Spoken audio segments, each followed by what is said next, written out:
Hello, everyone. Welcome back to another live stream, and thank you so much for tuning in for another show. The United States of America is clearly planning to begin a new era now with the attack against Venezuela and the kidnapping of its president, Nicolas Maduro. Why exactly did they do that? What's happening? And how is that connected to the plan in Iran? What does Israel have to do with it? Is it likely that that's it, a game over for the establishment of Maduro, or are there certain things still that they are able to do? We're going to understand that from certain statements that came from the defense minister and several officials after this kidnapping, exactly how it happened. We're going to talk about that, and we're going to talk about Iran. It's connected. I mean, both of them are connected. Maduro was connected with Iran too. And the United States still threatening Iran. And we have new revelations actually coming from the previous CIA director that relates to Iran. I'm going to go through, as usual, of course, all of the details. I mean, all of the evidence, all of the reports, all of the statements that are coming so that you are aware of what's happening. And so that you can get an understanding, because, you know, it's not really clear, because Trump was saying drugs before and then, you know, oil. Well, what's the deal? And what does Israel have to do with it? And is there something to do with, you know, Maduro's foreign policy position? Because he said he was willing to negotiate with the United States of America. Before I go into all of these details, it's clear that from the overall grand scheme of things, the United States of America is trying to impose the continuation of this hegemony of the United States, the imperialist United States, the unipolar world.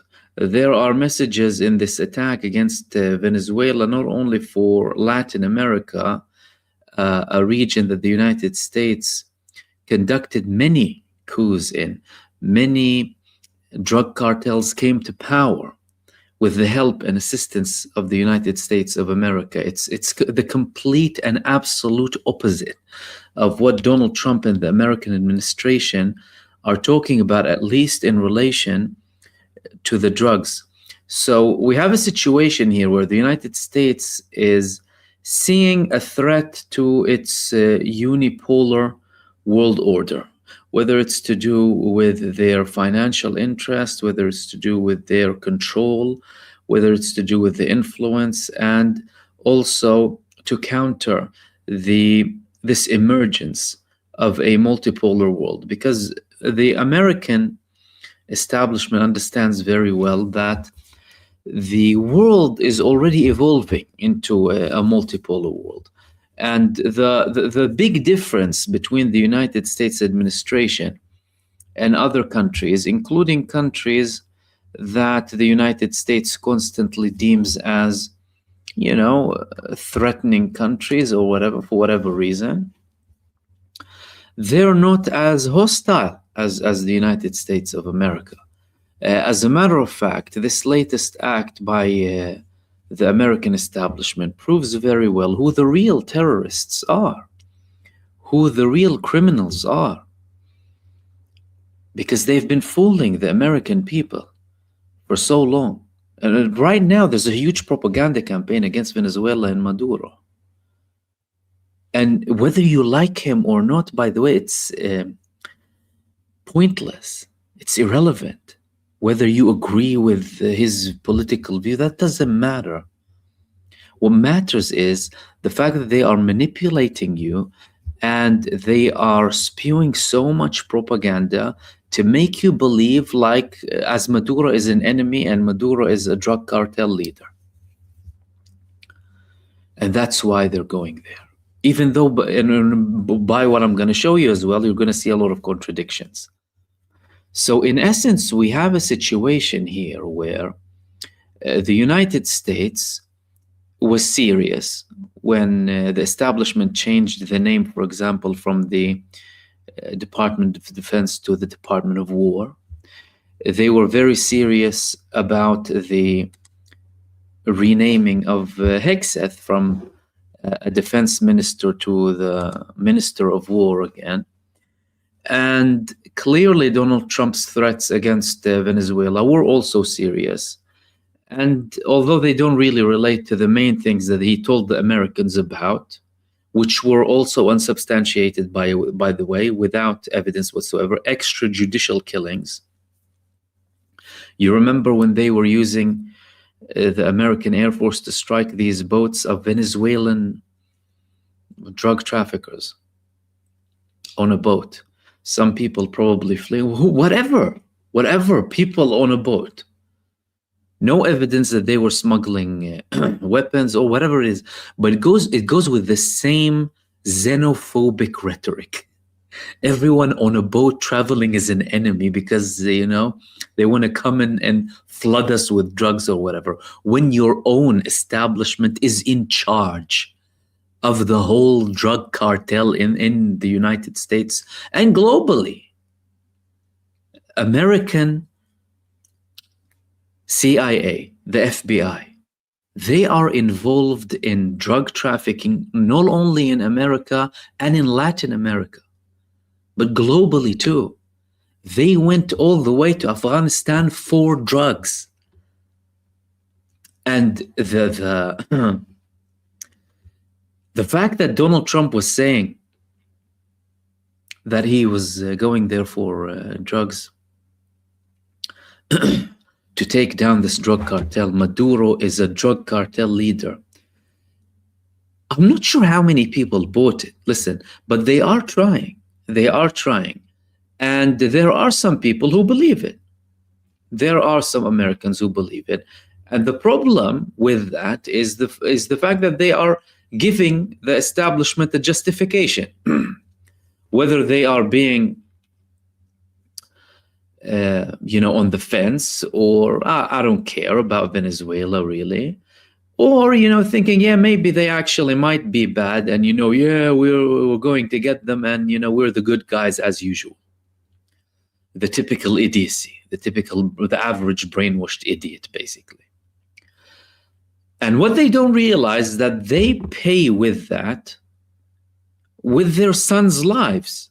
So far, there was an operation that we still have questions about this operation. I'm going to share some of the videos that came with you shortly. They kidnapped him. Thuggery, international terrorism. That's what it is.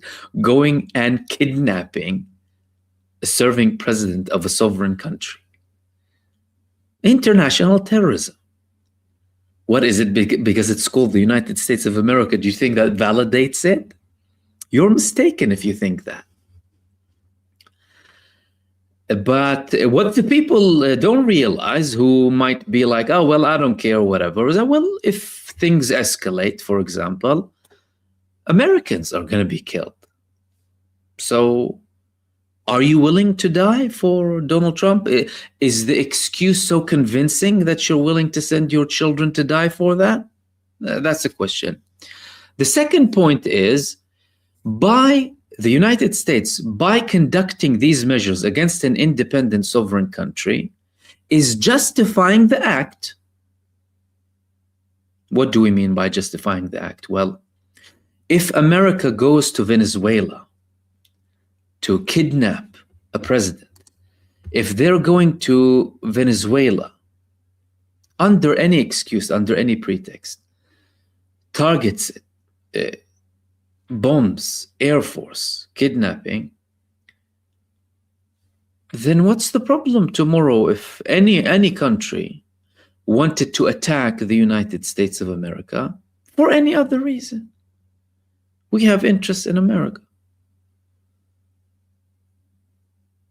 What's the problem? So they justify the act itself. So don't complain. And then the thing is, they complain. They complain about China. They complain about Russia when they're bullying the whole world. By doing that, you are confirming that what we are doing is legit, fair play. We live in a world where it's ruled by force. That's it. Nothing else. If you have the power, you can dictate what you want. Now let's go through all of the details, and we're going to begin with Venezuela, and we're later going to reach Iran. We're going to talk about the Israeli connection too. Let's begin with this image over here.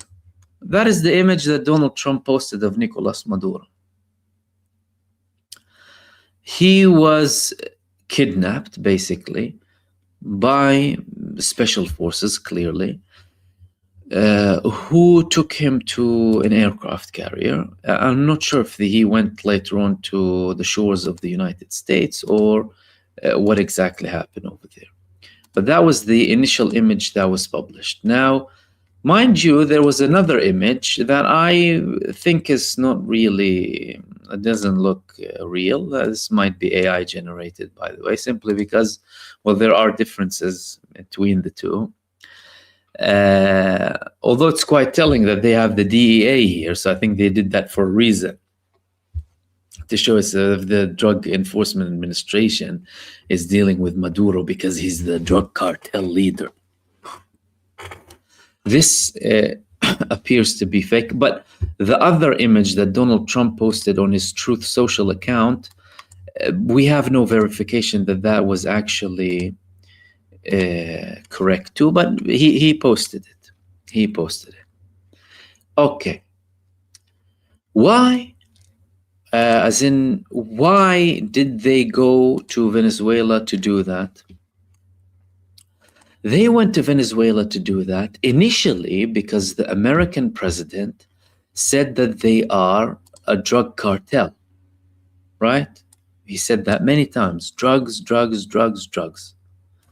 Now, I had a video a couple of weeks ago about how the United States went for wars specifically for drugs, as in not against them, for them, to bring drug lords to power, to smuggle drugs to the United States, to flood the streets of America with drugs and cause epidemics.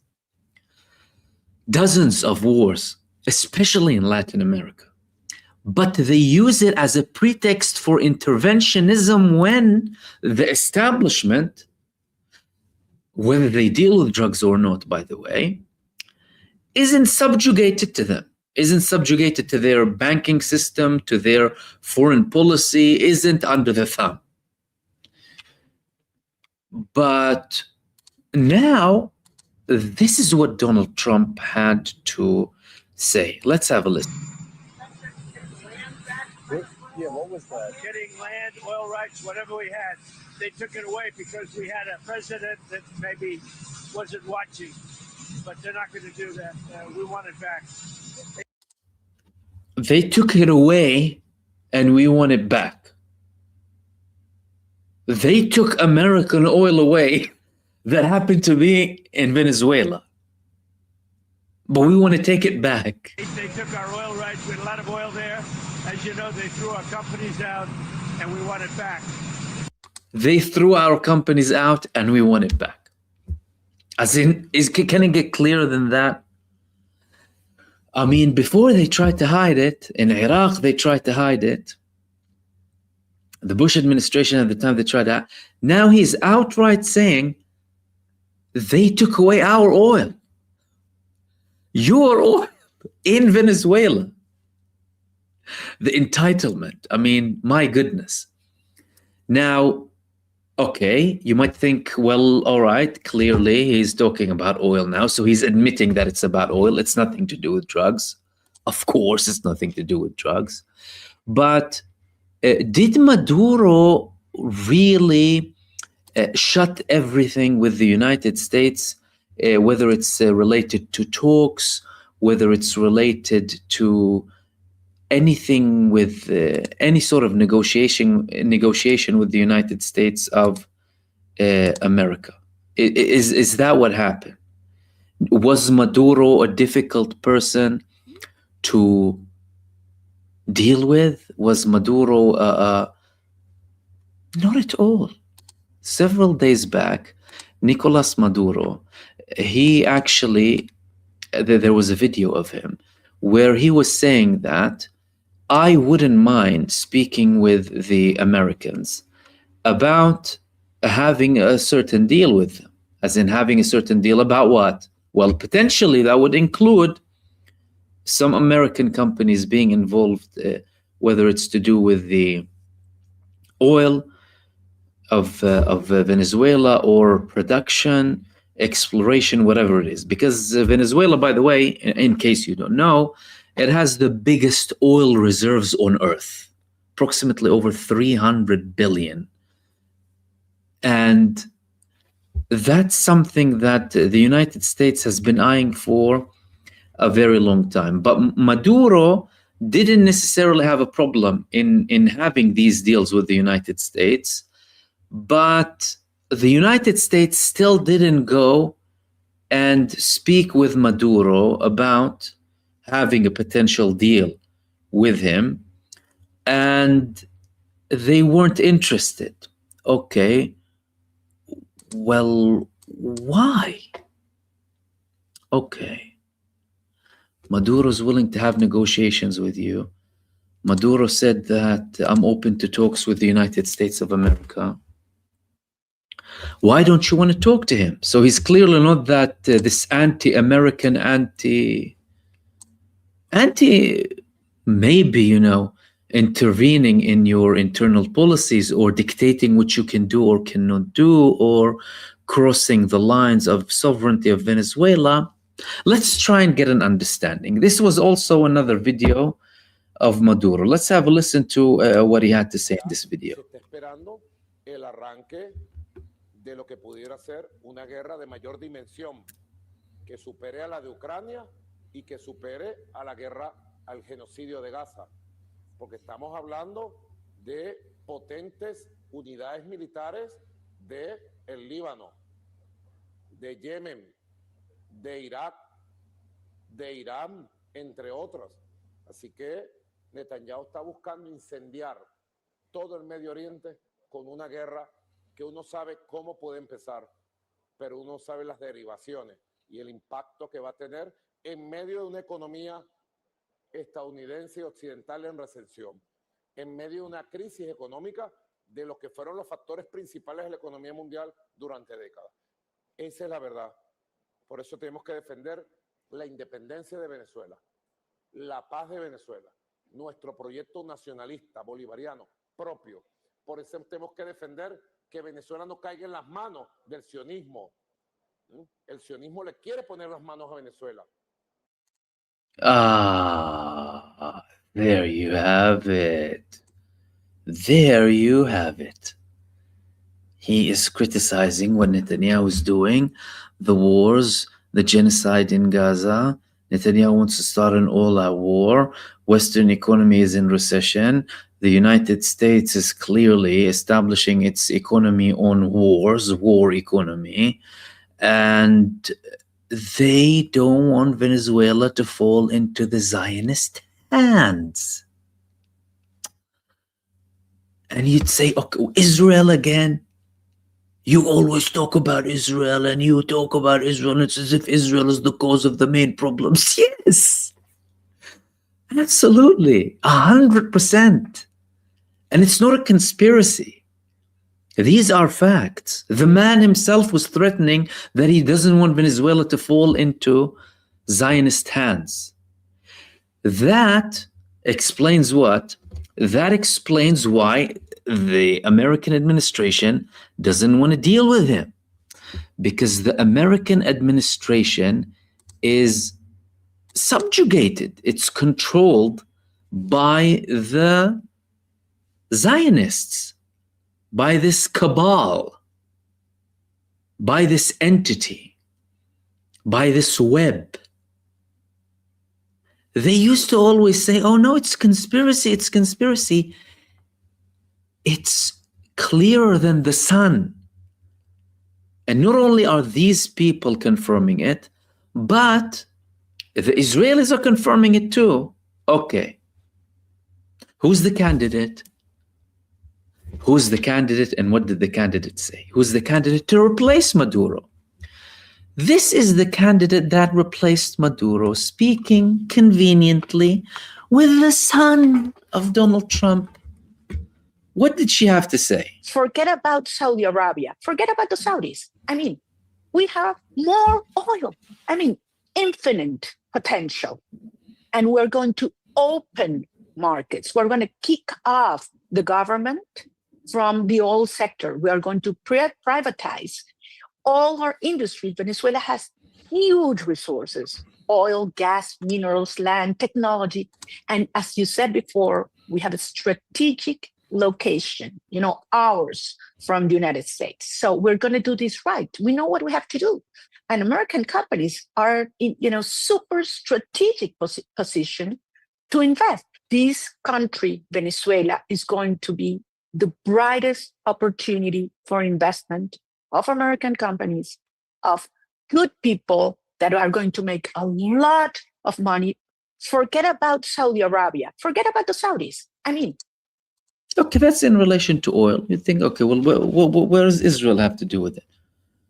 Firstly, she's willing to clearly deal with the American oil companies and open markets and whatever. But again, there is no proof necessarily that Maduro wasn't open to discussion. Okay? The fact that they don't tell you that doesn't mean that that was the case, because they don't tell you about his actual positions too. So they're not interested in making you aware, per se.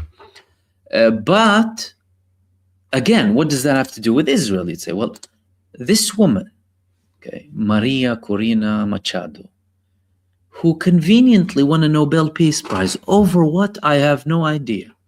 Simply for being in the opposition of Venezuela. She wins a Nobel Peace Prize. Shows you what these Nobel Peace Prizes and POZ mean. Anyway,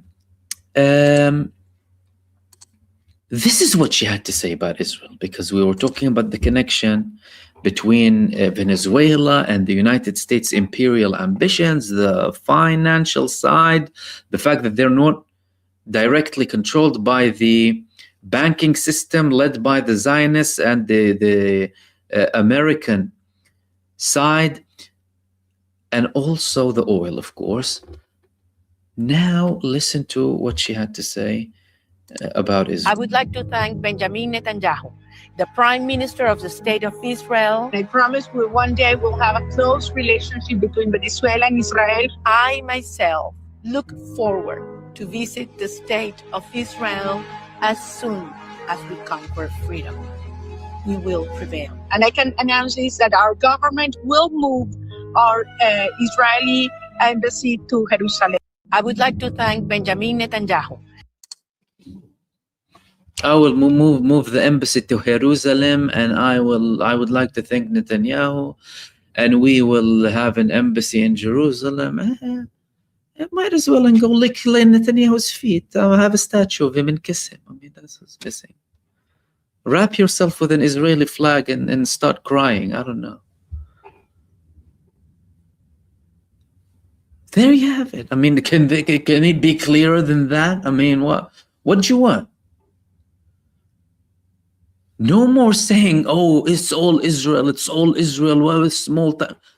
It's bigger than just a tiny country. They are a cabal. They have connections. She knows exactly what she's doing because she's appealing to the people in control. She knows that without her leading Venezuela, potentially, because we haven't got to whether the Maduro government collapsed yet or not. We'll get to that in a sec.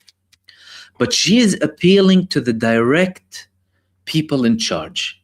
Why? Because she knows that if she doesn't submit and subjugate Venezuela to a Zionist supporting position,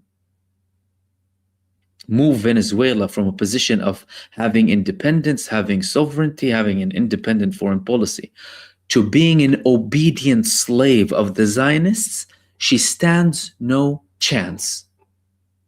And Maduro, again, was very clear in his support for the Palestinian people, for the Palestinian resistance, his support for Iran against all of the aggressions against it, in support of the people in West Asia. He was very clear. And they were bothered by that. Why? Because they're owned by the same people. that she is trying to appeal to or be appealing to. You know, she's trying to be, you know, an obedient little slave. So she isn't even speaking with the Americans directly, she's speaking with the Zionists. Do you understand? Although America is using its military power, and there are, of course, American interests at stake here in relation to the oil and what have you, but that's part of the cartel, the Zionist American cartel. And Maria Corina Machado, the Nobel Peace Prize winner, don't ask me how and why and for what and what, supported the genocide. As a matter of fact, she has ties with the Likud party directly with Benjamin Netanyahu. She is the candidate to replace Nicolas Maduro. Is it clear now? It's very clear. I hope it's very clear. Okay. Does it mean that the establishment is done? Does it mean that the Maduro era is over? No. These are the people of Venezuela. ¡Que viva la patria! ¡Viva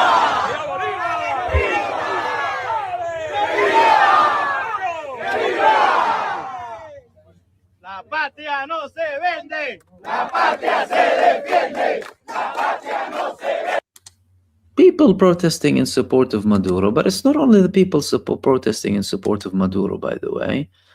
It is also the figures in the establishment. So we don't only have some people who are like for, some people who are against. No, the former vice president and the acting president of Venezuela, Delcy Rodriguez, she addressed the nation, called for calm and the immediate release of Nicolas Maduro. She had a statement for the nation. She is currently the acting president, and she's calling for the release of Nicolas Maduro. So that means, okay, they abducted the president, but they didn't take down the whole establishment, because that would require instilling people that, well, the current establishment would have a problem with. Do you understand? And it wasn't just her. She also had top figures in the establishment, including the defense minister, people in the military of Venezuela. And again, she is the acting president now. That means there is no like regime collapse yet, or what they call as regime again, because even the word regime is intended to take legitimacy off them. The real regime is in the United States and Israel. These are the regimes, and some other countries too. But that means that they're not taking him down yet, or taking the whole establishment down yet. Well, why did they abduct him then? What are they trying to do? If they aren't necessarily willing to participate in an all-out attack against the country that will include sending American people to die for the interests of the American militaristic oligarchy. This was a meeting. This was one of the final photos of Maduro before he was abducted, reportedly. He had a senior Chinese delegation speaking about lots of stuff. Development, economy, whatever it is. Now, this happened 4 hours before the United States abducted him. Do they also have a message for China? They knew. If they knew that that where Maduro was for them to kidnap him, they would know that there's a Chinese delegation there. And there is an underlying threat here against China too, not only Venezuela, which means that, okay, there's a message here, but again, what are they going to do with him? There are several options. They might want to have some sort of pressure against Maduro, tell him to try and curb his foreign policy, change some of his positions in return for him going back. That's one scenario. The second scenario is they are sending a message to everyone else inside of Venezuela from the beginning that we have your head of state. Therefore, if you want to continue down the same path as him, this is what you should be expecting. Therefore, do not resist us. Do not resist, because this will be your fate. We will kidnap you. Another question arises. How did they easily kidnap Maduro? As in, what happened? Okay, we know that Venezuela isn't that capable. I mean, militarily, the only air defenses that they had were like SAMs, which is something that like the Palestinian resistance had. And that's not very, it's not something very effective against the United States and the capabilities of the United States. And the whole thing was fairly easy. I mean, this was one of the videos where when they kidnapped him. You can have a look. You have several helicopters over there, bombings simultaneously on several locations. Let me make it bigger for you in case you can't see it properly. Mierda, marico, se prendió el peo en esta mierda, ¿oyó?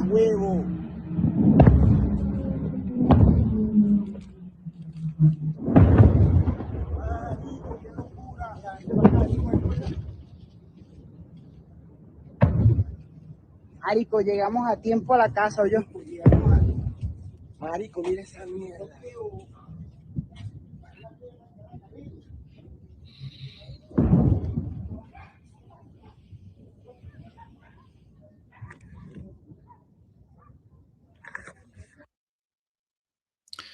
So,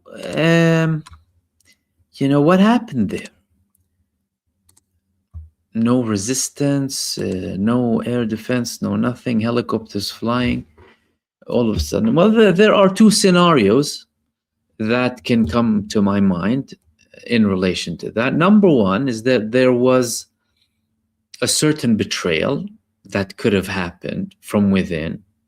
Number two, the United States managed to deactivate everything to do with the air defenses of Venezuela. And it wouldn't have been too much of a difficult task for the United States because of their technological superiority and advancement. From what we can see so far, the fact that, for example, the defense minister is on the side of the acting president, they are showing a united front together. They are asking for the release of Maduro, shows less probability, although again, it's not like completely ruling it out, but less probability of option one, which is internal betrayal. Why? Because when there was internal betrayal, elements from within the army itself tried to have a coup, backed, of course, by the United States, against Hugo Chavez. At the time, who was the president, of course, before Maduro. And at the time, it was thwarted in the last second because of certain elements within the army and the presidential guard. So these were the two options of that, of why it was so, easily implemented. So we're talking about a situation here where, well, the United States of America is serious, and they are indeed going ahead with their attempt to take down the whole establishment. One notable thing that happened as well, there was this statement by the a Venezuelan defense minister. The Venezuelan defense minister said the following. He said that we have been, firstly, the Americans said that they killed him, and they actually haven't. And then he made a statement, and in that statement he said, we have been subjected to an attack and aggression from the United States, which is the greatest attack the country has ever faced. The people are united, and we will resist to stop this aggression. We will not negotiate or concede, and we will ultimately triumph. Our nation will triumph, and we will not negotiate or concede. We will continue to defend our people, and there will be no bargaining over the freedom and independence of Venezuela. Unite to achieve victory in these moments. The enemy seeks to sow fear and chaos in the country. We will continue to resist and defend our homeland against any aggression. We must not get dragged into chaos. There is a coordination to defend the Venezuelan territory, and the goal is to confront the imperialist threat. We have declared general mobilization within the ranks of the armed forces, and everyone will work to implement the instructions of the commander-in-chief. This was the statement of the defense minister of Venezuela, which again also shows that there's less likelihood of the whole establishment turning against Maduro, or that was, unless it was an individual here or there that played for the American side or with the American side to kidnap Maduro and manage to sabotage something to do with the defense systems in Venezuela. So the situation is definitely serious, and the American establishment led by Trump is having a more hostile approach now, which is an interpretation really of the change from the Ministry of Defense to the Ministry of War. It's a translation to some of the militant statements and aggressive statements that came from Donald Trump. And it's yet another proof and evidence who the real terrorists are, who the real criminals are, who are the people who have no regard for international law, who are the people who don't have respect for other countries and their people and their sovereignty, who don't play by any international law or any rule book whatsoever apart from force. That's what the United States is doing now, with the coordination of Israel, with the help of Israel, and this international cabal, this international web. And again, they used to say it's a conspiracy. You can see what's a conspiracy and what's not a conspiracy. Now, how is that connected to Iran? Venezuela and Iran had really good relations together. Venezuela and Iran have connections. Both Iran condemned this attack. Hold on a second, sorry. Israel, before I go into Iran. Israel was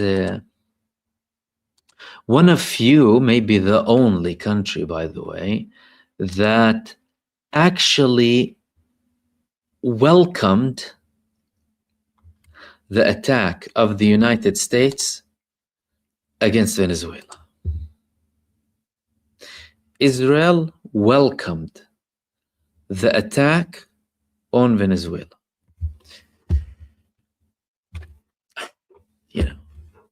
That's another clear sign. Now moving on to Iran. Again, both Venezuela and Iran are connected, and both of them reject the arrogance of the United States establishment and the genocidal entity of Israel. What is the supreme leader of Iran saying?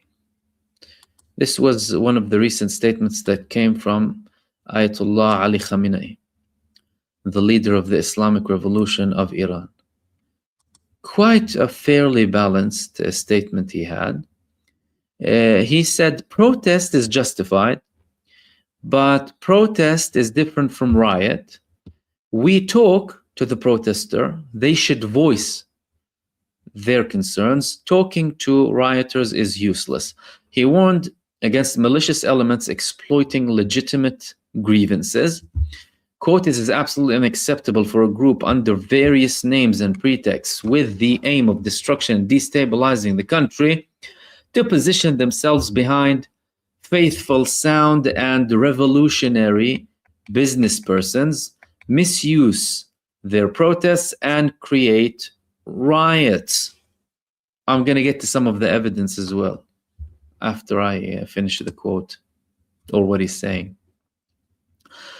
The enemy's plot must be recognized. The enemy does not rest, seized every opportunity. They saw an opportunity here and wanted to exploit it.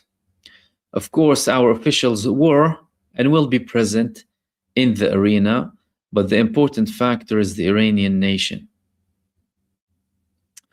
What is important is not being indifferent in the face of the enemy's soft war, not being indifferent in the face of the enemy's rumor mongering.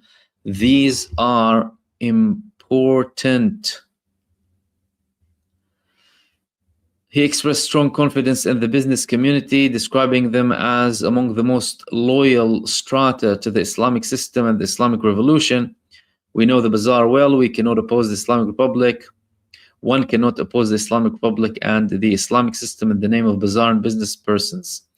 Yes, these gatherings were mainly business persons, but their point was correct. And he also mentioned a couple of other things too. But in essence, he is clearly saying that protests are justified. However, what is not justified is riots and people working on behalf of other countries. Is anyone working on behalf of another country? That's a legitimate question. And, you know, some people might say, oh, no, you guys like Iran. And, you know, because you like Iran, you start.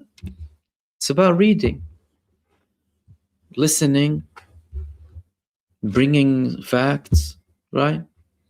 And thankfully, some people are making life easy for us, including the previous CIA director, Mike Pompeo. The Iranian regime is in trouble, he said in a post on X. Bringing mercenaries is its last best hope. Riots in dozens of cities in the besiege, and the besiege under siege, Mashhad, Tehran, Zahedan. Mashhad is, you know, written differently, but he you know, wrote it that way. Next stop, Baluchistan. 47 years of this regime, POTUS 47, you know, playing with, now he wants to play with numbers and symbolism, you know. What, is that another sign that you're part of the occult? Tell me, I mean, everyone, people were talking about conspiracy and numbers and all of that. 40 years of this regime, POTUS 47, coincidence? Wow. Are you going to say something that relates to 666 in a second? But listen to this. Happy New Year to every Iranian in the streets. Also to every Mossad agent walking beside them. I can end the live stream now and say good night, right? You don't need me anymore. You probably really don't need me after this.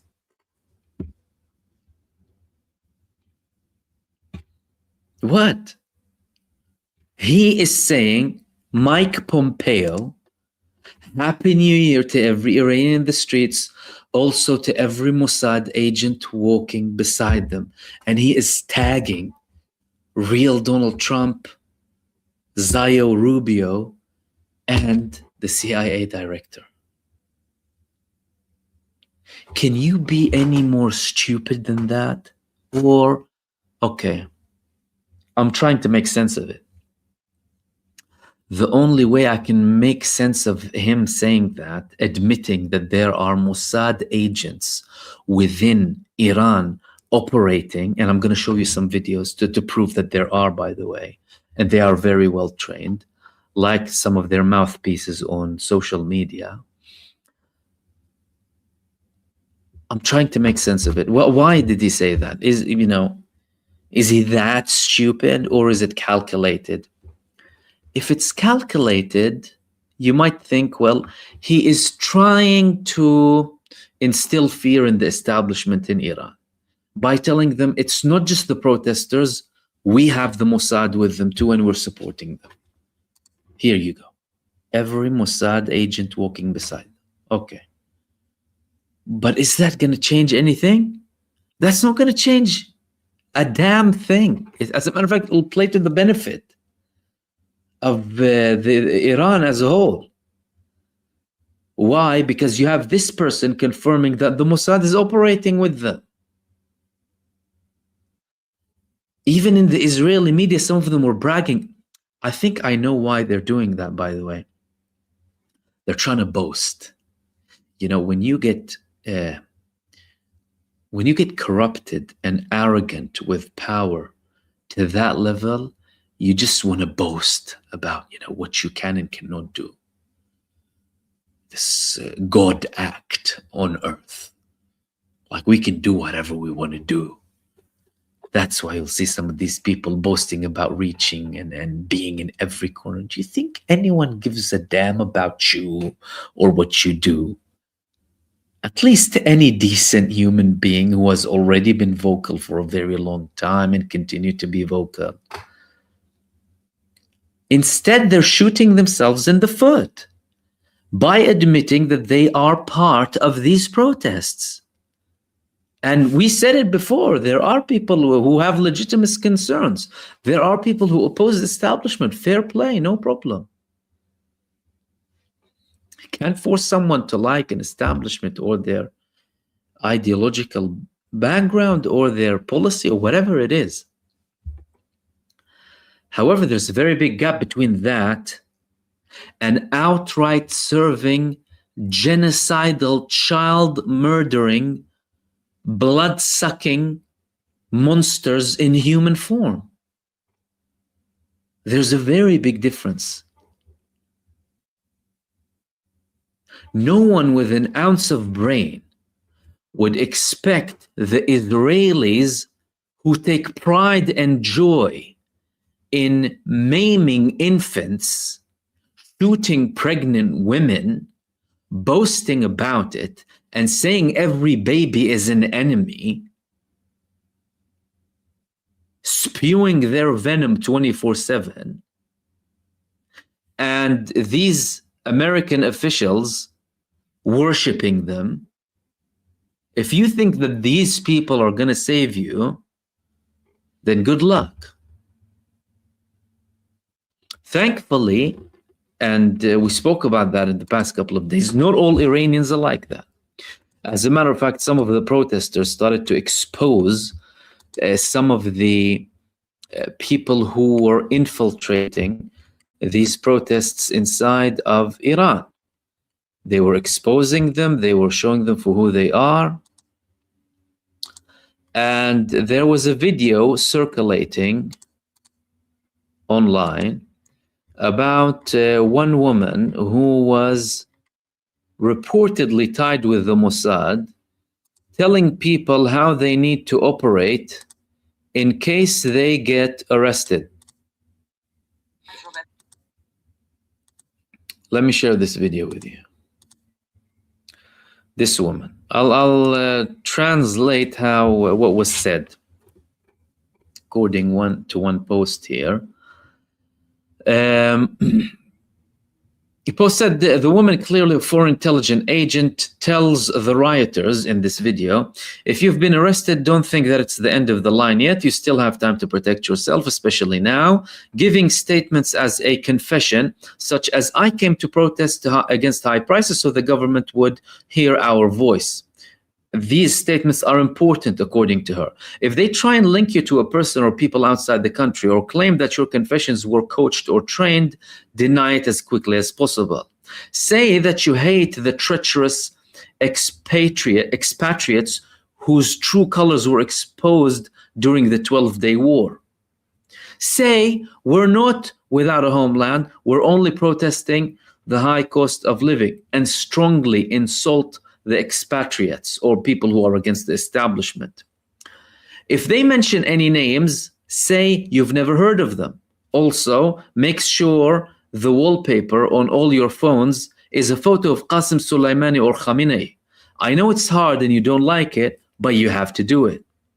We have to play their game, just as we can't tell you who among the protesters is an agent / infiltrator. They, i.e. the Iranian police, shouldn't be able to tell either.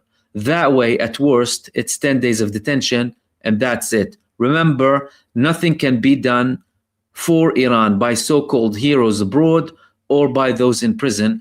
Preserving your survival and your safety is more important than anything else. That is an intelligence asset. And some of the training is very similar to what the Israelis train their small cockroaches. The same methods. As in, pretend like with them, pretend like you're, on the good books, and pretend like you care about the country, pretend as if you are a person who loves Iran, have a photo of Khamenei or Qasem Soleimani on your phone, even though you don't really like it. And it's not the end of it. Okay. Is this coming out of the blue? Is this coming out of nowhere? No, it's not. This is an analysis paper from June 2009 of the Saban Center for Middle East Policy at the Brookings Institution. We know the Brookings Institution, think tank in the United States, very influential, and it really does analyze and describe how the US foreign policy runs, and they actually also give advice. Which path to Persia, they asked in 2009, options for a new American strategy towards Iran. All right, what did they say? Going all of the way, invasion, the Osirak option, airstrikes, leave it to Bibi. Leave it to Bibi. Allowing, that's how long he's been a prime minister, allowing or encouraging a military airstrike by Israel, toppling Tehran, a regime change, the Velvet Revolution, supporting a popular uprising, inspiring an insurgency, supporting Iranian minority and opposition groups, the coup, supporting a military move against the regime. That was from the Brookings Institution from 2009, 16 years ago. But the plan was way back. It wasn't from 2009. The plan was there from decades ago. As a matter of fact, it was highlighted in what the United States described at the time as the New Middle East. The New Middle East was a map by the United States of America before the invasion of Iraq. And they had a plan to divide the whole Middle East into more tiny fraction, smaller kind of locations for the sake of Israel and for the sake of the United States imperialism.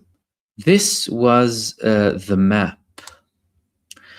As you can see here, Iran is split. You have Free Baluchistan here. You have an Arab Shia state taking over parts of Iran and Iraq, a Sunni Iraq, a Free Kurdistan, and maybe a Free Kurdistan taking parts of Turkey too. Greater Jordan, an Islamic state, Islamic sacred state, a different kind of Saudi Arabia. Oman and the UAE, not many changes. Yemen potentially taking some territories from Saudi Arabia. They haven't really said anything about the Greater Israel, but of course they have to keep it hidden. However, we know the plan of Iran, and we know that Iran was part of the countries that the United States wanted to target for several decades now. They played with Saddam and pretended like, they're going to support him against Iran. They got the two countries together for 8 years, exhausting the two countries and the two militaries. They, of course, attacked Iraq later on several times up until they toppled Saddam and led to chaos and havoc, killing 1 million Iraqis and tens of thousands of Americans. And of course, they hide the real numbers of casualties. Back in 2006, it was already 33,000 American soldiers killed in Iraq, by the way, and they hide that from you. And then they had plans for other countries as well, more interventionism, more destruction. Now they're doing it with Venezuela, and they are confirming that they're encouraging it in Iran, and the American president himself is threatening Iran. There you have it. I mean, very clear. And they're confirming that the Mossad is participating in these protests in Iran. I mean, I did think that idiocy has its limits.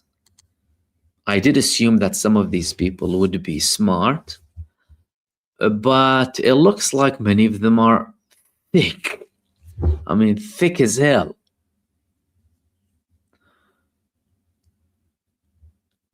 And before I open the space up for all of you, let's remind ourselves what Israel does in Gaza. This was reported almost half a year ago. Israeli officers admit spoiling aid from 1,000 trucks southern Gaza's Kerem Shalom crossing. Do you know what they did now recently? Some of them are actually confirming it again.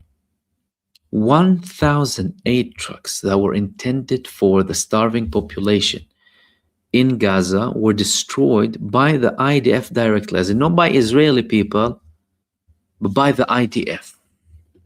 Can you imagine that? And I'll open the space up for you. We're just going to have a very short pause, and I will be with you in about 30 seconds, and we will open the space up for community participation. Bear with us and stay tuned for the Q&A part.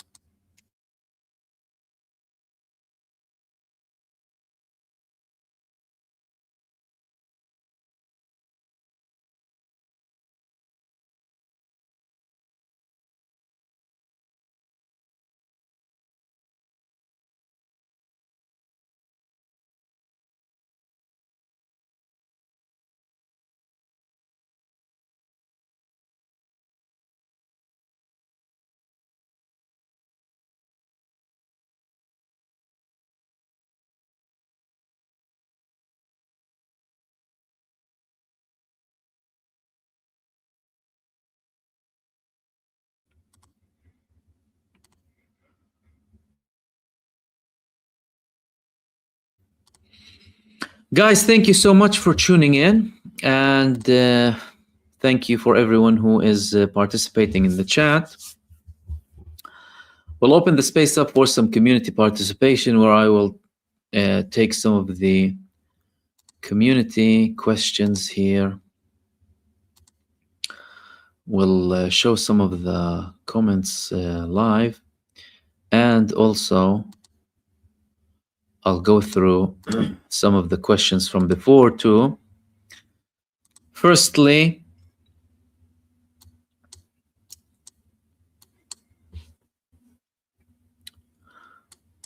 let's have a look. I'd like to thank Alan Marwin, Coffee Boots, Michael McIntyre, and Khalid for your super. Thanks, much appreciated. And thank you for your contribution and participation. All right, let's take some of the questions in the chat. And if anyone has any questions, if you wouldn't mind highlighting it for me. Let's try and go to the beginning here.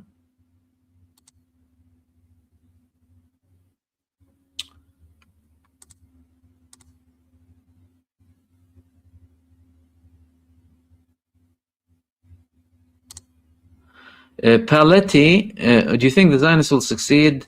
Another thing, is it true that the Zionist entity is trying to weaken Islam all across the world? I think there's a coordinated effort to take out the essence of Islam and also to take out the essence of any morality from anyone on earth.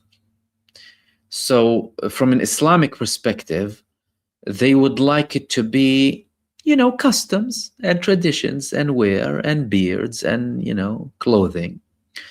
Likewise with Christianity. And for the non-religious ones, as in they want to remove any element of value, disconnect people from any sort of morality, and let people get engaged in mundane things, come up with certain trends that are supported and pushed for by the establishment and government for people to entertain themselves with and talk about and champion these made-up causes so that they can deviate and deflect from the main problem. And it will come in many different shapes and forms. People's sexual identities, immigrants, mundane things, unsubstantiated stuff, blame everything on foreigners and blame everything on that person and this religion and that color or this color. Let people start talking about garbage 24/7. Let you be drunk in the circus, you know, just be entertained 24/7, watch Netflix, watch sports, don't talk about things that matter because they're not comfortable, you know, makes people uncomfortable and it's not really nice, you know, and it's a bit of a headache. Of course, apart from the intimidation that they constantly have against people. So there are these wars all across the world, really, to detach people from anything of substance. Why? Because the moment you're not really engaged in stupidities or addicted to your screen, scrolling down stupid videos 24/7. Don't get me wrong, there's no problem in entertaining yourself once in a while or watching entertaining, no problem whatsoever. But as in, that can be your life, right? Okay, if it consumes you and then you're kind of void of everything else, you know, do not have anything else to talk about or do, that makes it easier for the people in power to get away with whatever they want and have a submissive society. Whether that society is a religious society or a non-religious society or whatever it is. Because they don't want people sitting there and thinking about things that really matter. They don't like that. So they try and weaken people in general, by the way. They try and, firstly, there is definitely 100% a direct war on Islam as a religion, 100%, by many means. Corruption from within, internal sabotage, sectarian wars, through some of the leaders in Muslim countries in very many ways, engaging the Muslim world in, again, this circus that they have. And in general, against the people, by having this, forcing the people to have a distance between them and things that really matter, so that they don't question the people in power.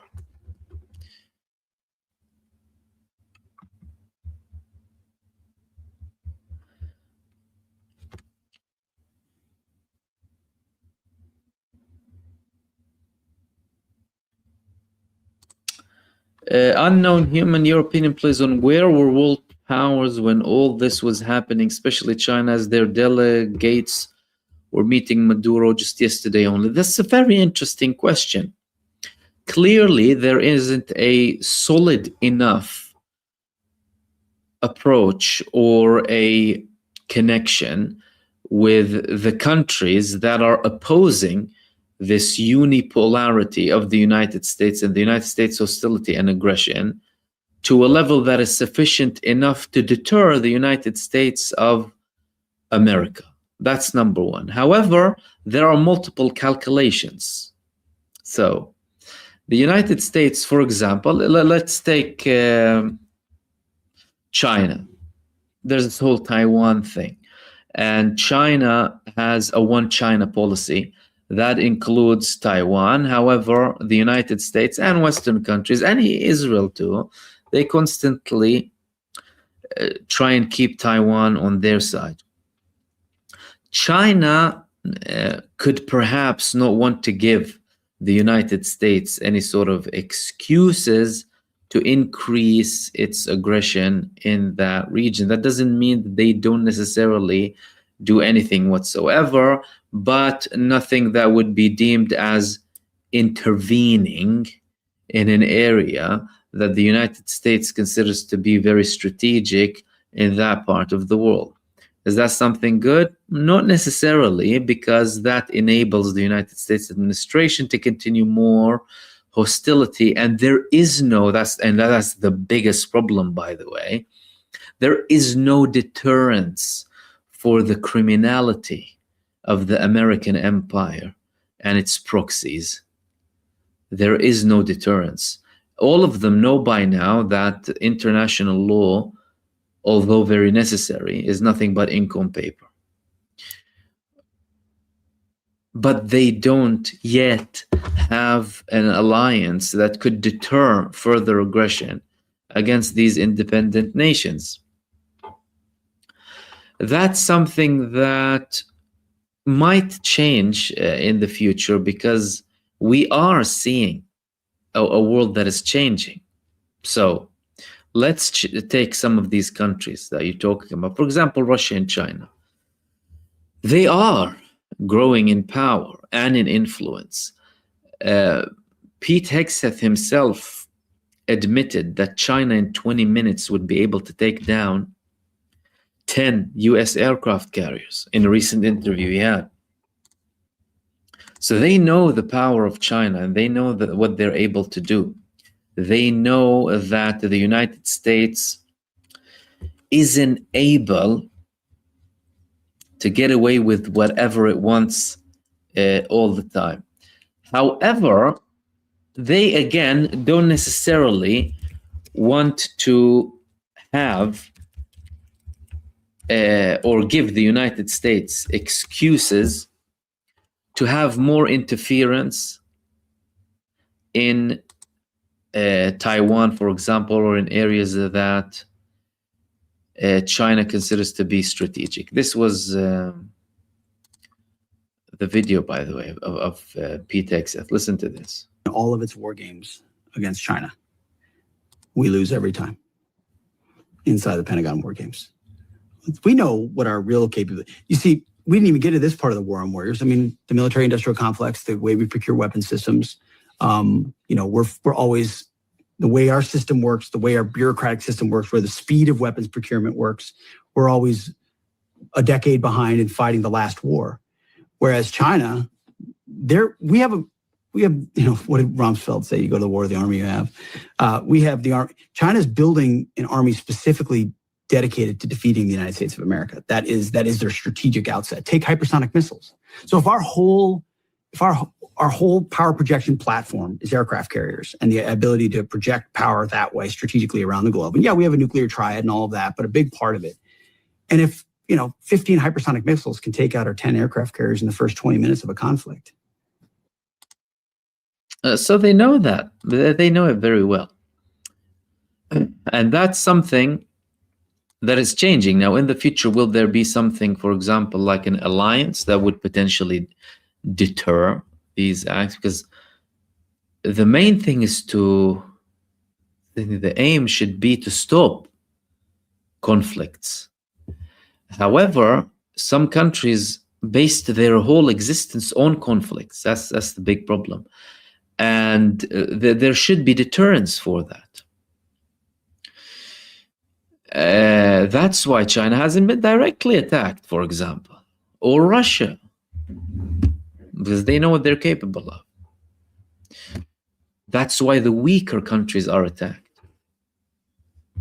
after they've either been choked with sanctions, for example, or stripped off any power points to make it easier for the aggressors against them.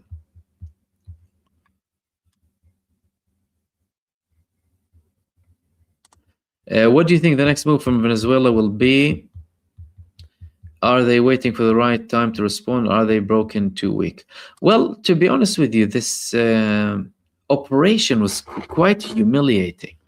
I mean, the fact that there was literally nothing to confront low altitude helicopters, as in no one even shooting at them.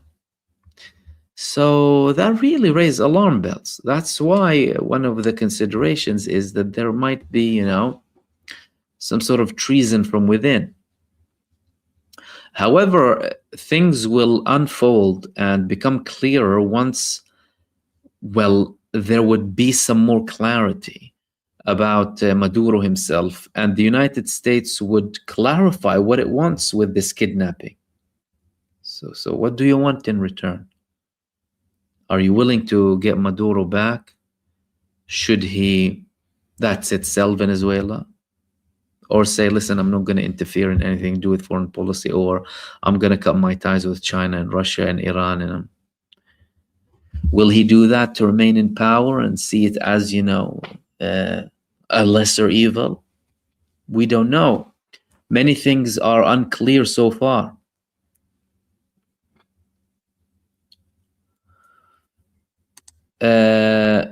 Question: a Palestinian guy showed support for Kurdistan in a video. I got upset about it. Do Palestinians think Turkey should be divided up? Oh, I'm assuming you're from Turkey based on the question. If a Palestinian guy has an opinion, that's his opinion. That's number one. So not all Palestinians are one in terms of their opinion. I mean, I think that's viewed politically. And that is, you can see that clearly from the past couple of years. I mean, some Palestinians were speaking against the Palestinian resistance in Gaza.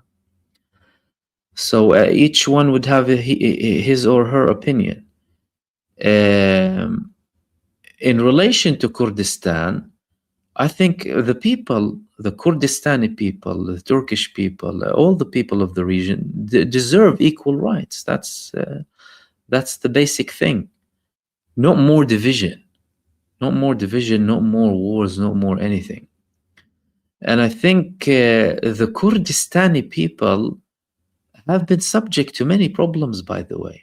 We need to remember that a lot of the problems in the West Asian region came after the colonial powers divided this region, primarily the Sykes-Picot Agreement, without any consideration to history or anything. There were no lines here and there. All of a sudden you'll say, okay, the Kurdistani people are divided, or the Turkish people are divided here, and between Libya and Egypt they'll have a big line, and in the Gulf states they'll divide. It's like there are people on both sides who are relatives. Look at Palestine, look at Gaza. In Gaza even, you will see people, for example, from Rafah, who have relatives in the Egyptian Rafah. So these are historical problems, and I think the people in the region, they need to understand that these lines and these nationalities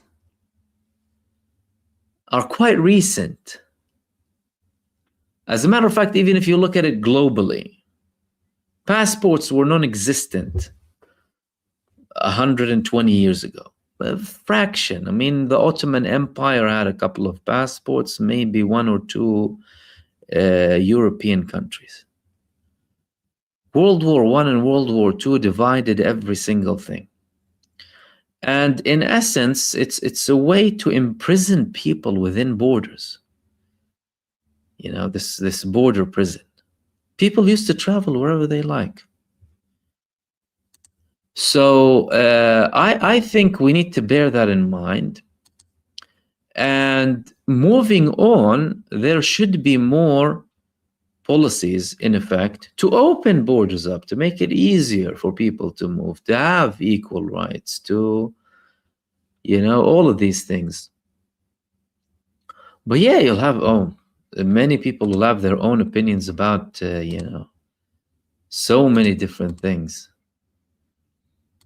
And that wouldn't necessarily reflect, like, you know, the view of the Palestinians. Like I said, you know, Palestinian people are not like one with one opinion, like people all across the world. Let's move on to your next question.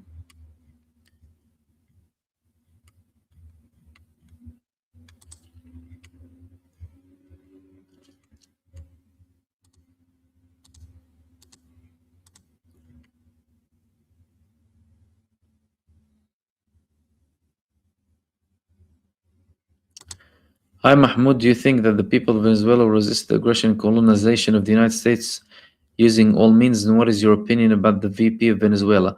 To be honest with you, I'm not really aware of the Vice President of Venezuela, so I can't really form an opinion. In relation to the people resisting the aggression and colonization, it depends on what form it would take and how much hostility they would use. I mean, if the United States would go like all guns blazing and you'll have a military invasion and boots on ground, you are going to create a very visible hostility. You're going to create more adversaries from within. And you're not necessarily going to help your cause if you are the United States of America. If they're going to try a softer approach, a different approach maybe, they might see more success. But again, it depends on several factors. Whether something will happen to Maduro or not, will he go back? Whether they would have a deal with the people who are serving to say, okay, let's ditch Maduro, we'll keep our government, we will have ties, and we will meet the conditions, to say the least, even if it's not visibly or blatantly from the beginning. It really depends on multiple factors.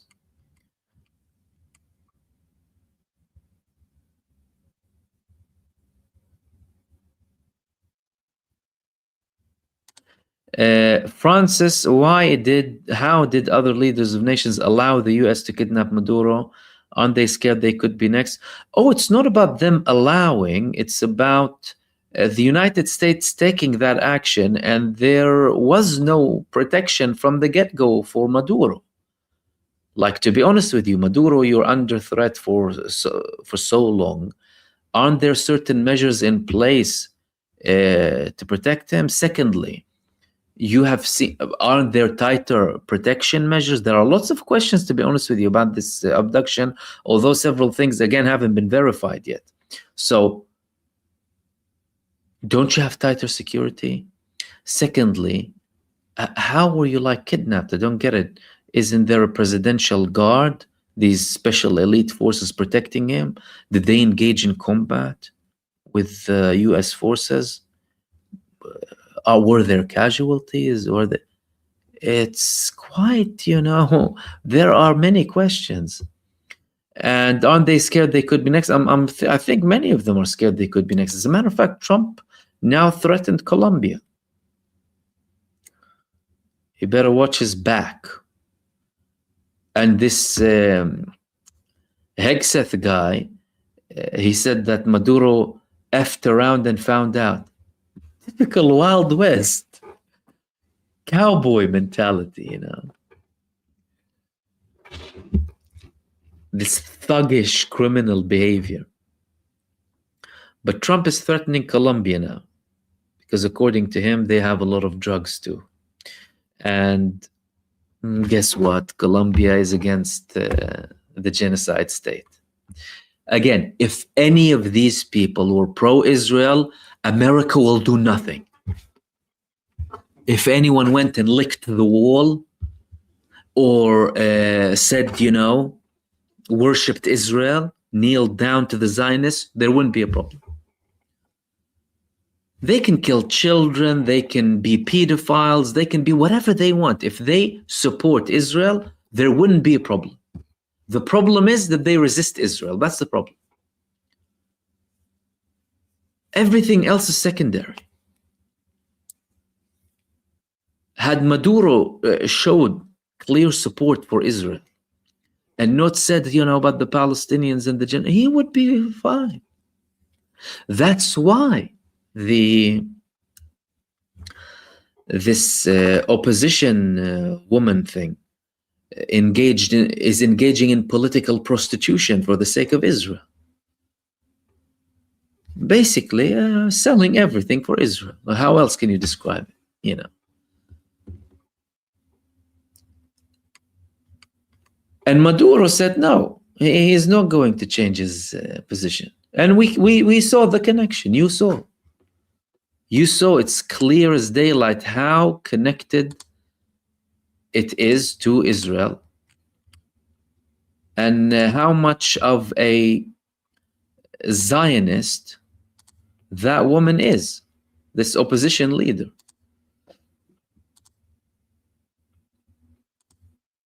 Supporting Netanyahu, supporting Israel, saying she's going to move the embassy to Jerusalem. Why? Because she knew what she has to do. She has to speak with the masters.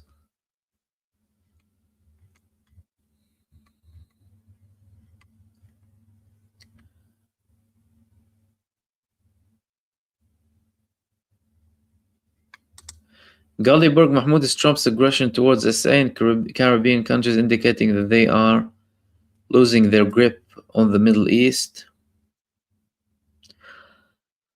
I think the United States still has a lot of power in the Middle East. So long as there's Israel, there's the US. That's number one. So long as Israel's there, you have the United States. But apart from from Israel, they have a lot of influence with some of the Arab rulers, of course. And they have bases. So that power and that influence is fading. It has its limitations. Its intimidation is limited. And as a matter of fact, this military might that the United States constantly shows in the region has been shattered. Firstly, the proxy of the United States there, Israel, has been battered in Gaza. They have been humiliated in Lebanon. And the aircraft carriers of the United States were kicked out by Ansarullah in Yemen. So no one is intimidated by this presence whatsoever. Although the United States tried to use force as much as possible, and they attacked Yemen, they killed innocent people, and it didn't work. But they still definitely have influence, and they do have power. And that's not something that would change like immediately. But what happened in the past couple of years, well, not just couple of years, couple of decades, let's not forget that. It was really humiliating for America to be defeated in such a way in Afghanistan, for Taliban to take over the next day. And in Iraq, they suffered huge losses too. So the genocide in Gaza and how Israel was beaten by the resistance further solidified the fact that the United States is not an untouchable force, is not this United States that was the same thing with the same influence, for example, post-World War II, or even in the 80s or 90s, or even in the early 2000s. It's not the same thing.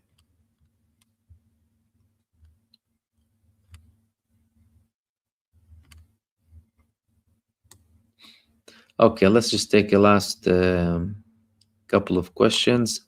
Tam, Mahmoud, what are your thoughts about Israel recognizing Somaliland? Purely strategic for various reasons. Number one, to have a strategic location next to Bab el-Mandeb and counter any potential resistance coming from Ansarullah and connect that potentially later on to South Yemen in joint collaboration with the UAE regime.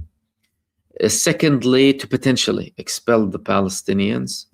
And also it serves as another division concept from Israel that they can mimic and replicate in other parts too, in the overall strategic view of divide and rule. And they're having more problems, by the way, now. I spoke about it intensively in a couple of the videos previously. You can go ahead and watch them. Now, however, there are more Somalilanders protesting against these moves coming from Israel. So it's not going very smoothly for them in that area. However, these are the main reasons why Israel wants to have a foothold there, primarily Ansarullah.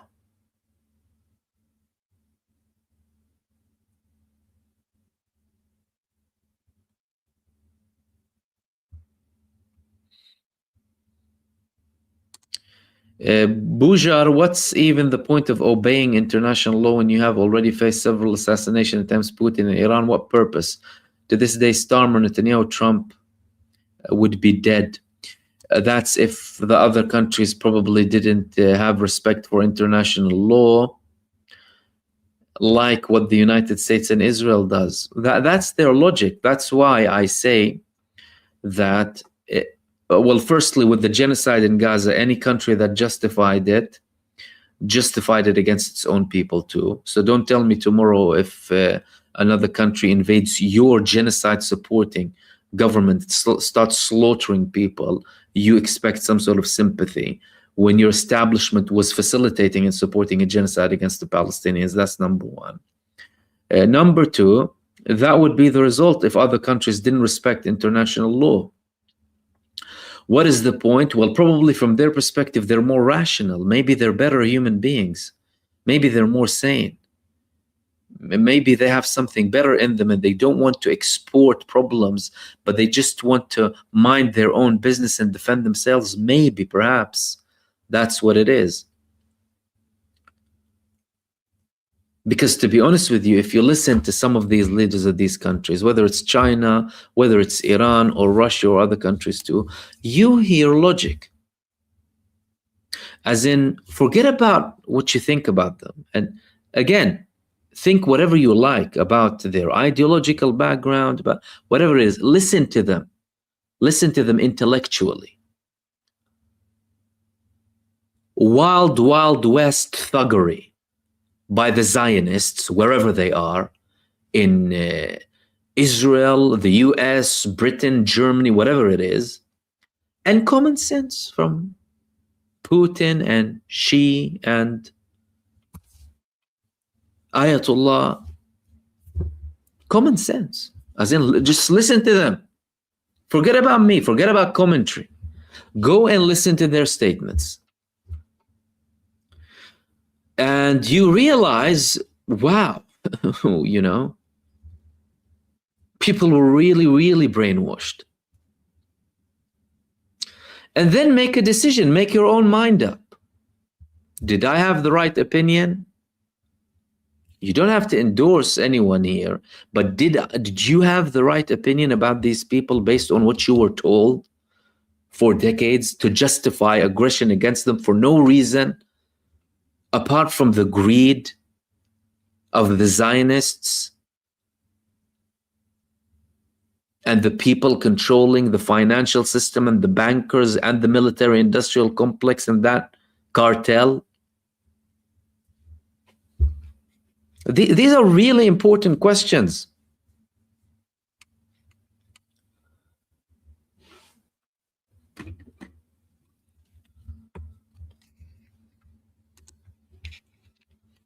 Zobo Custom. Mahmoud, did you see the clip of Israeli billionaire tech Shlomo Kaplan saying that on CNBC that free speech should be curtailed and restricted by the powerful? What are your thoughts on this? Shlomo Kaplan, his name doesn't help him, does he?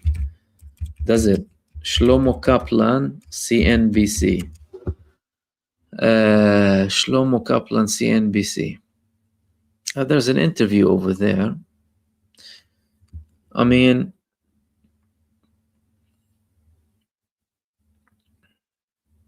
is it Shlomo Kaplan or Robert Kaplan? Anyway, listen, I haven't heard it, to be honest with you, but that is not surprising, like whatsoever. It's not surprising whatsoever.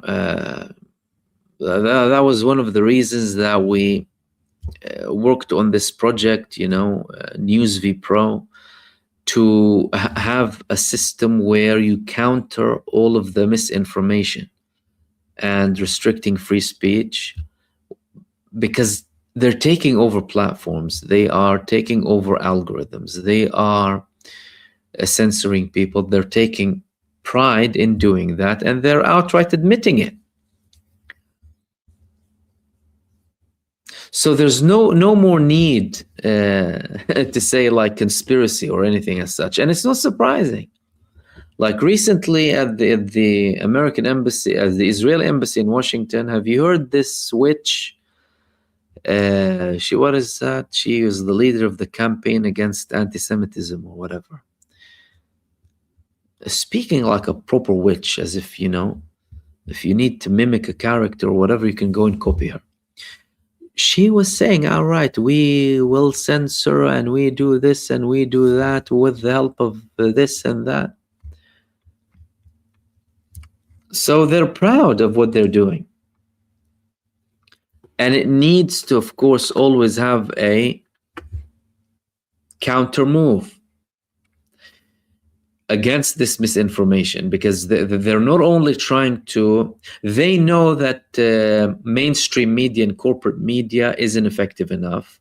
They admit that they lost the battle on social media, but that's not enough for them. They want to continue the influence in social media. That's why you'll see a lot of algorithm manipulation. You'll see a lot of taking over certain companies, and they wouldn't stop, really. We'll wrap it up there, guys. Thank you so much for tuning in for another live stream. Thank you for everyone who participated in the chat and everyone sent supers. Francis, Khalid, Michael, Amanda, Coffee, Boots, and Alan Mar will hopefully be with you in more videos and live streams in the next coming days. In the meantime, everyone, stay blessed, take care, and I will see you soon in the next video. Peace, everyone. Salam.